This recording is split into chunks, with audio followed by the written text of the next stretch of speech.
Logología, cuestionando lo que vemos, presenta. Presentado por Laura Sofía García, Vanessa Sánchez, Shirley Joana Marín y Chirlita Diana Marín. Hola, somos Logología. En esta ocasión te presentamos un tema muy interesante, la patrística. Hablaremos de la unión fe-razón, la influencia del neoplatonismo y profundizaremos en la vida de su máximo exponente, San Agustín de Hipona.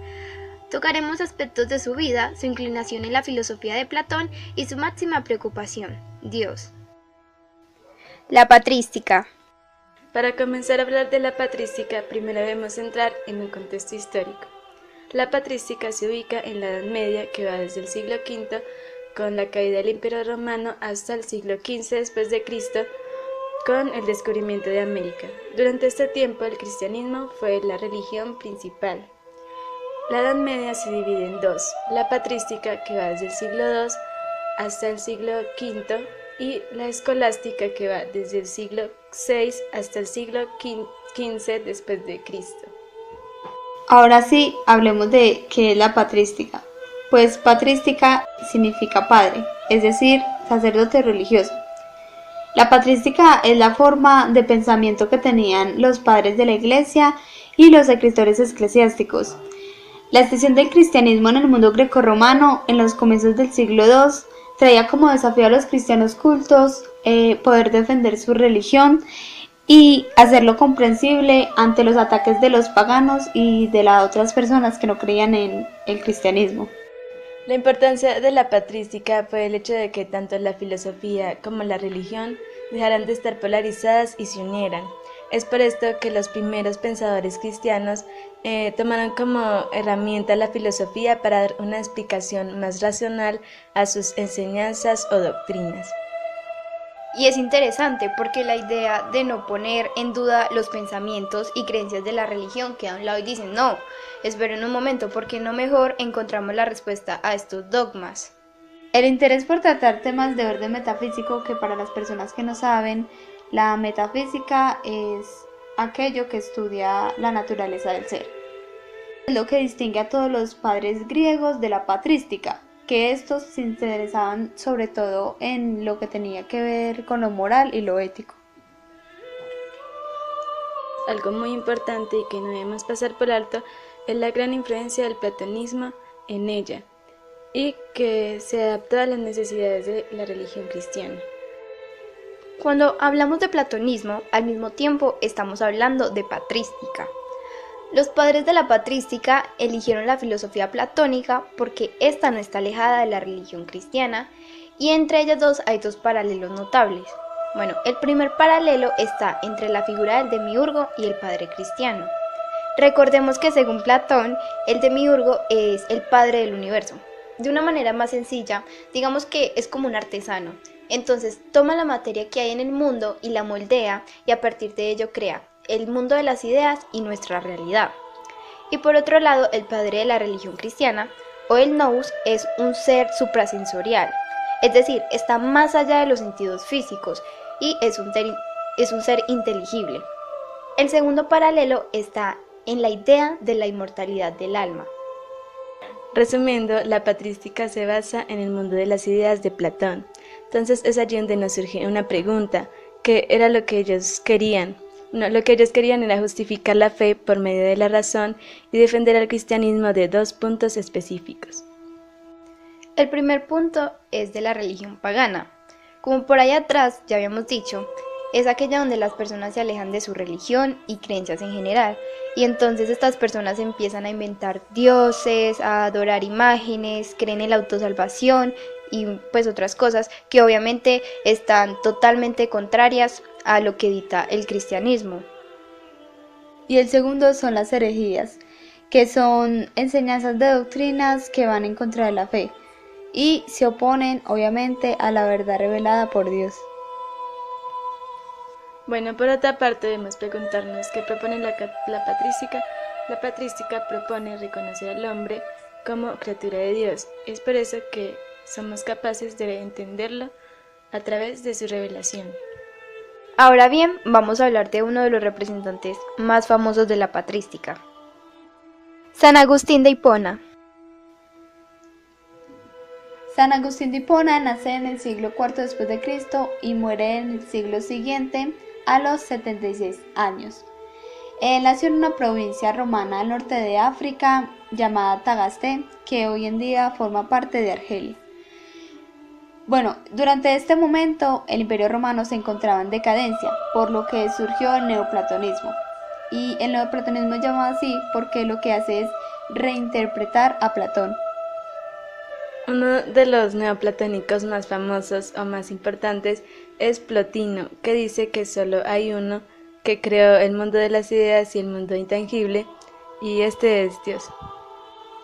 San Agustín es el padre de la patrística, pero antes de convertirse al cristianismo, él perteneció a una secta maniquea formada dentro del movimiento gnóstico.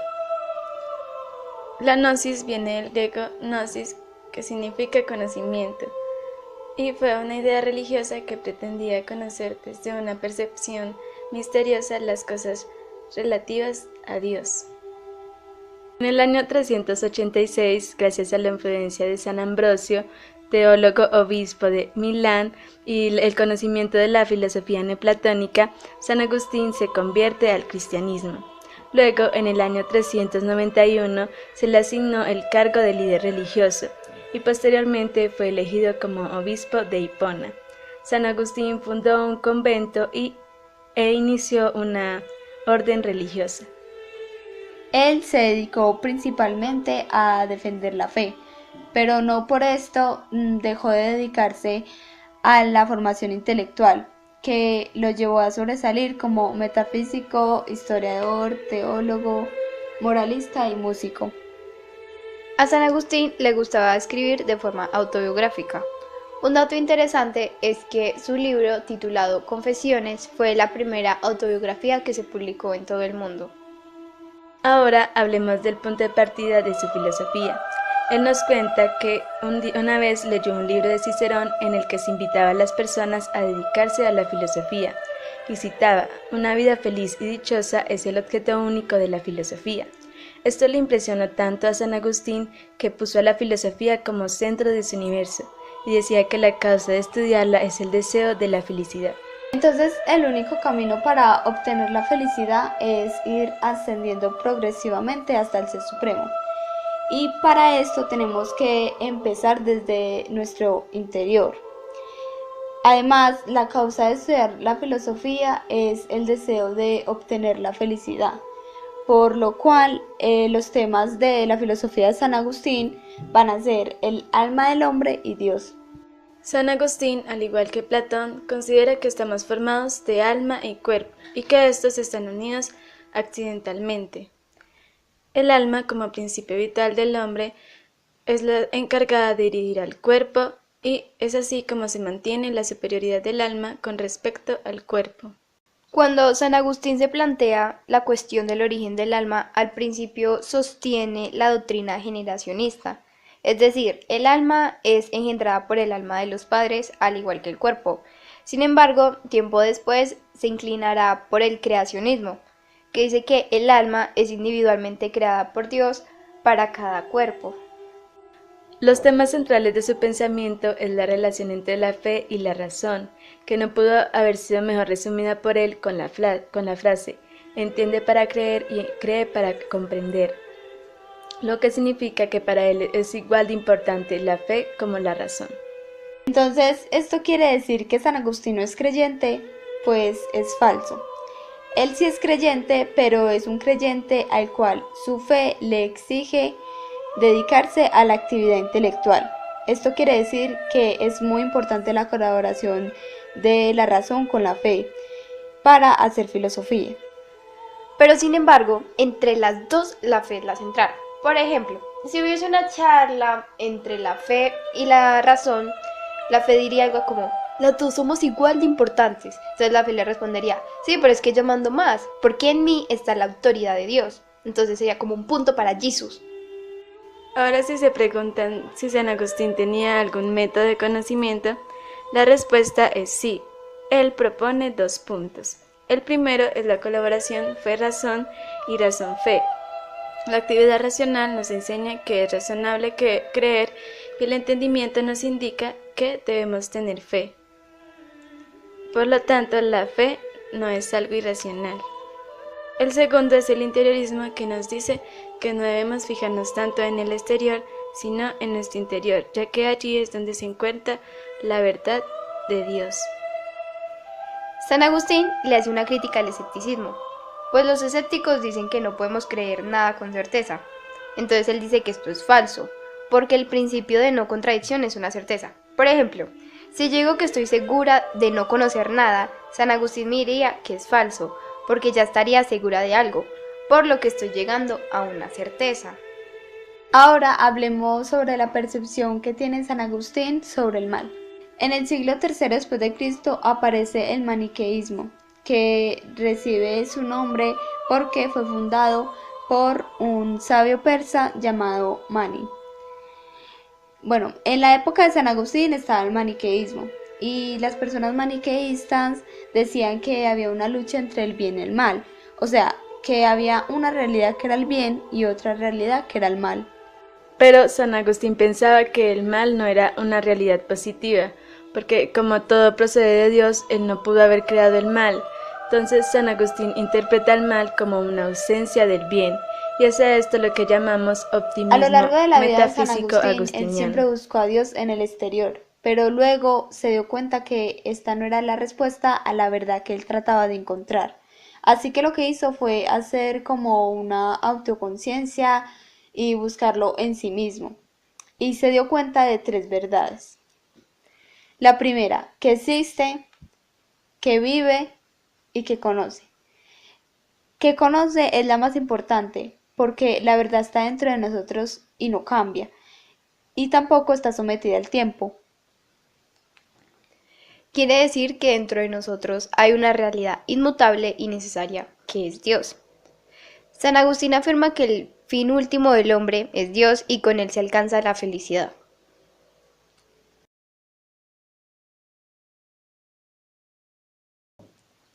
Bajo este supuesto, San Agustín se propone a explicar la existencia de Dios racionalmente, y para esto tenemos 2 vías. La primera es la observación desde la contingencia y la mutabilidad. En el mundo los seres nacen y mueren, pero no pueden existir por sí mismos. Por ejemplo, un bebé nace y él no dijo, bueno, yo quiero existir y existió. No, es por esto que San Agustín dice que necesitamos de un ser supremo para poder que nosotros existamos. La segunda es la prueba de la verdad. Existen en nuestro entendimiento ciertas verdades que son necesarias y eternas, y que están por encima de nosotros y de nuestra razón. Estas verdades solo pueden ser percibidas por Dios, que es la verdad eterna, y es así Otra como cosa que se queda puede demostrada agregar la es que, existencia aunque de San Dios. Agustín era muy platónico, sustituye las ideas del platonismo por el Dios cristiano, como verdad suprema, eterna e inmutable.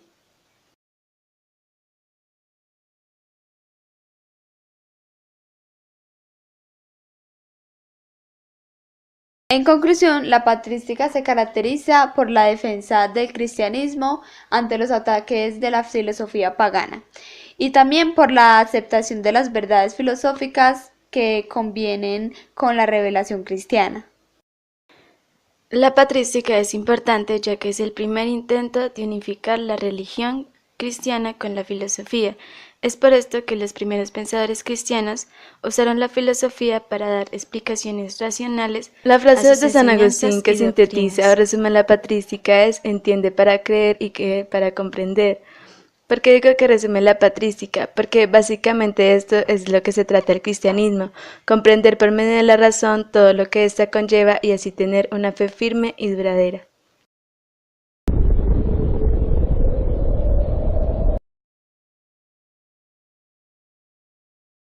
Recordemos también que la base principal de la patrística es el neoplatonismo, ya que esta filosofía no está alejada de la religión cristiana, es más bien como una herramienta para explicarla. La primera es la escuela de los padres apologistas, que data desde el siglo I hasta el siglo II. Los representantes más importantes son Justín, Tatián, Atenágoras e Ireneo.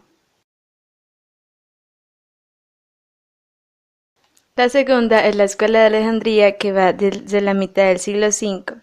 Los representantes principales son Clemente y Orígenes. La tercera es la Escuela de Capadocia, que va hasta la mitad del siglo V. Los principales exponentes son Gregorio de Nacianceno, Basilio y Gregorio de Niza. La cuarta y última es la Escuela de Bizancio, en la cual sus exponentes notables son Dionisio Areopagita, también conocido como Pseudo Dionisio, Máximo el Confesor y Juan Damasceno. Por último, no se olviden seguirnos en nuestra página de Instagram como Logología260 y tampoco se olviden de darle like al video y compartirlo con sus amigos.